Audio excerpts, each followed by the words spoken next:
नमस्कार बंधुगण, आपण मैंने पंथई कौन जानते?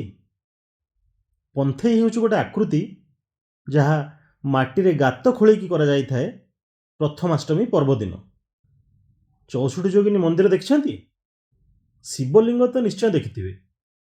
आसंतु जानिबा ए तीनोटीर आकार रे समानता कौन? ए सबको आमे माटी रे करिके देखिबा।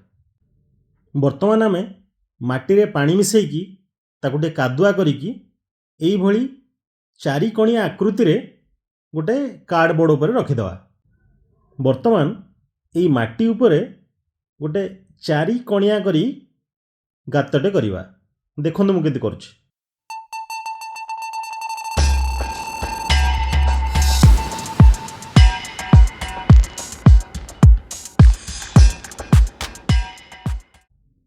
तापरे ये जो चारि कणिया गातर गोटे पटको आमे मुह बाहर करिवा।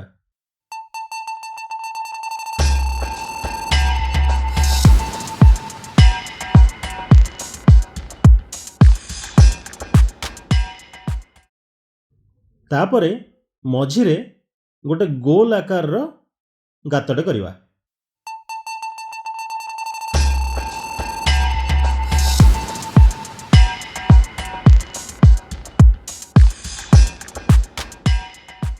वर्तमान ये जिनसटी तैयारी हो गला।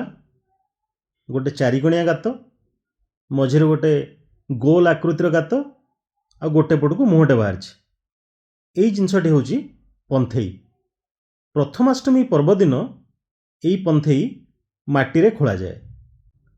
आउ गोटे प्रकार भी पंथई अच्छी जो थे चारि पटको मुह बाहर थाए। आपण वर्तमान इथरे देखि पारथबे गोटे पटको मुह बाहर। एपट गोटे मुह, एपट गोटे मुह, आउ एपट गोटे मुह, एमती चारि दिग को जदि मुह थाए सेटा होची बाट ओसारा पंथई।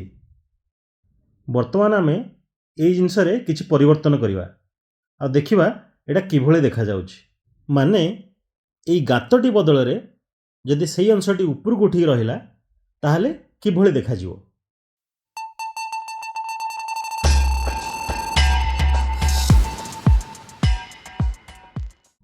एबे देखंतु केमती देखा जाउछि। आमे गोटे काम करिवा, ए जो गोटे पटको मुह अछि ताकू टिके काटिकी पूरा बाहर को बाहर कर दवा। तापरे याकू टिके अलगा प्रकार आकार दे दवा।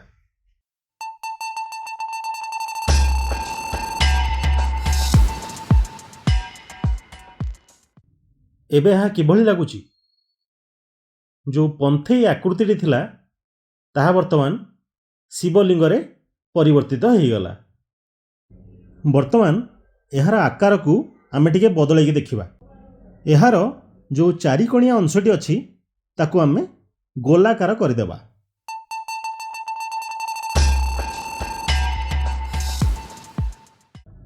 बाहर अंशटी को गोलाकार करिवा परे एबे आमे मझी अंशटी को बाहर करी अलगा जगह रखिदेबा। एबे आमे से मझी जगह गोटे चारि कोणिया जिनसटे तैयारी करिवा।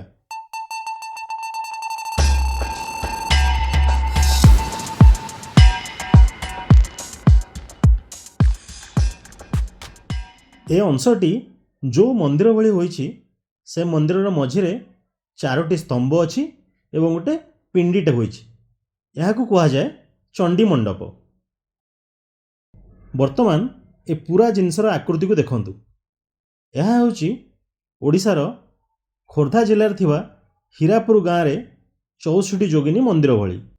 ए मंदिरटे होची गोलाकार एवं यार कौनसी छात नाही एवं मझिरे चारि कणिया गोटे चंडी मंडप अछि।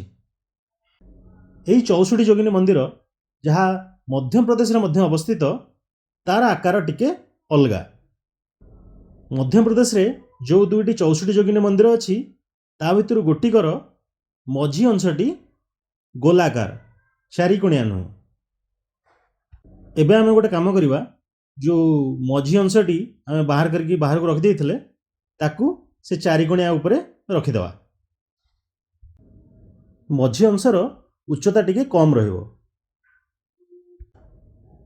तेणु पूर्व आकारटी थिला ଓଡ଼ିଶାର ହୀରାପୁରରେ ଥିବା 64 ଯୋଗିନୀ ମନ୍ଦିର ଏବଂ ଏଇଠି ହେଉଛି ମଧ୍ୟପ୍ରଦେଶର ମିତାୱଲିରେ ଥିବା 64 ଯୋଗିନୀ ମନ୍ଦିର। ଏବେ ପୁଣି ଆଉଥରେ ଭାବନ୍ତୁ, ଏଇଟା ଗୋଟେ ଶିବଲିଙ୍ଗ ଭଳି ଦେଖାଯାଉନି କି? ଏବେ ଆପଣମାନେ ପନ୍ଥେଇ 64 ଯୋଗିନୀ ମନ୍ଦିର ଓ ଶିବଲିଙ୍ଗର ଆକୃତି ମଧ୍ୟରେ ସମାନତା କ'ଣ ତାହା ଜାଣିପାରିଥିବେ। ବର୍ତ୍ତମାନ ଏହାକୁ ଭାରତର ପୁରୁଣା ସଂସଦ ଭବନ ସହିତ ତୁଳନା କରି ଦେଖନ୍ତୁ। ରହିଲେ ଆଜ୍ଞା, ନମସ୍କାର।